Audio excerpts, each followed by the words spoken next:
소박하고 아름다운 인생을 살아가는 안단테의 삶, 전원생활 이야기 제1부 누가 전원생활을 두려워하는가. 5번째 이야기 제목은 촌티난다. 서울에 갔다가 우연히 큰언니와 형부를 만났다. 형부께서 나를 보자마자 불쑥 말씀하셨다. 저제 얼굴이 왜 그 모양이지? 촌여자 다 되었네. 형부는 마치 나의 얼굴이 망가져버린 것처럼 보였는지 굉장히 놀라는 표정이었다. 나는 짐짓 내색은 안 했지만 무척 당황스러웠다. 그러나 태연한 척하느라 조금 힘이 들었다. 그런데 그런 어색한 분위기를 무마시키려는 시도는커녕 큰언니 역시 하신다는 말씀이 촌에 살면 할 수 없어 였다. 갈수록 태산이었다. 내 딴에는 서울 나들이를 한다고 한껏 꾸미고 나왔는데 뭔가를 감출 수가 없었나 보았다. 사실 그동안 정신없이 채소밭을 돌보고 정원일을 하느라 제대로 쉴 시간을 내지 못했었다. 아마 피곤이 누적되어 나타난 현상이었을 것이다. 실제로 그동안 거울을 자주 들여다볼 시간도 없었다. 그날 저녁 집에 돌아와서 나는 거울 속의 내 얼굴을 자세히 들여다보았다. 그제야 나는 나의 눈밑이 꺼지고 살결은 거칠어져 있는 것을 발견할 수 있었다. 흙일에 미쳐 배국 같은 살결 다 망쳤네 라고 나는 혼잣말을 중얼거리며 스스로를 위로하려 했지만 쓴웃음이 나오는 것을 어쩔 수 없었다. 챙이 넓은 밀짚 모자를 쓰고 얼굴에 자외선 차단 크림을 발랐지만 별 효과가 없었나 보다. 강한 자외선에 노출되면 피부를 상하게 하니 주름살이 생기는 것은 당연하다. 또 흙을 파고 갈다 보면 비료나 흙 알갱이들이 얼굴에 달라붙으니 피부가 나빠지면 나빠졌지 좋아질 리는 없다. 그러나 정원일은 너무나 행복하고 즐거웠었다.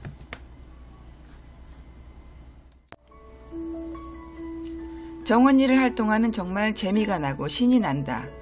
내가 힘써 가꾸면 그만큼 효과가 나기 때문이다. 이곳에는 무슨 꽃을 심고 저곳에는 무슨 꽃을 심고 하면서 이리저리 흙을 파다 보면 시간 가는 줄을 모른다.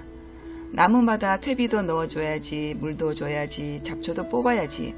이것저것 정신없이 일에 쫓긴다. 그럼에도 힘이 남아있는 한 정원에서 더 오래 머물다 집으로 들어오고 싶은 심정이다. 정원일도 술이나 게임이나 블로깅처럼 중독이 된다. 그리고 정원일을 끝내고 몰려오는 피로가 달짝지근하다지만 피로가 쉽게 완전히 해소되지는 않는다. 게다가 매일 땀에 절여 있으니 머리칼의 영양분이 다 빠져나간다. 자연히 머리털도 힘이 없어지고 색이 바래고 파삭한 모습이 되어간다. 쉽게 말해 도시의 모습을 잃어가는 것이다. 누군가 너 전원에서 일만 하다가 큰일 난다 라고 겁을 주기도 했다. 말하자면 노동으로 인한 관절염이 온다는 말이기도 하겠지만 결론적으로 일찍 바짝 늙는다는 말일 것이다. 설사 전원생활이 아니더라도 얼굴은 벌써 지나간 세월을 말해줄 만큼 늙어있다. 그들의 우려 섞인 충고는 조금이라도 세월의 흔적을 지워보라는 애정의 말이라고 생각된다. 그러나 나는 그동안 정원일처럼 재미있는 일을 발견하지 못했다. 공부를 그렇게 했더라면 박사학위를 몇 개나 받았을 것이다. 되돌아보면 내 평생에 시간 가는 줄 모르고 몰두했던 일은 정원일밖에 없었던 것 같다. 특히 내가 심은 꽃들이 만개한 모습은 보고 또 봐도 전혀 지루하지 않다. 물론 자식들 키우는 일도 보람있고 의미가 있는 일이었다. 그러나 사실 아이들이 어릴 때 일을 저지르면서 다니면 솔직히 귀찮기도 했었다. 아기 봐줄래? 밭일할래? 물으면 밭일한다는 말도 있지 않은가. 누가 나 대신 아이들을 잠시만 봐준다고 하면 얼마나 좋았는지 모른다. 그렇지만 정원일만은 누가 대신해주는 것이 정말 싫다. 내가 직접 일을 하고 싶고 부드러운 흙더미 위에서 계속 흙일을 하다 인생을 마무리 짓고 싶을 정도다.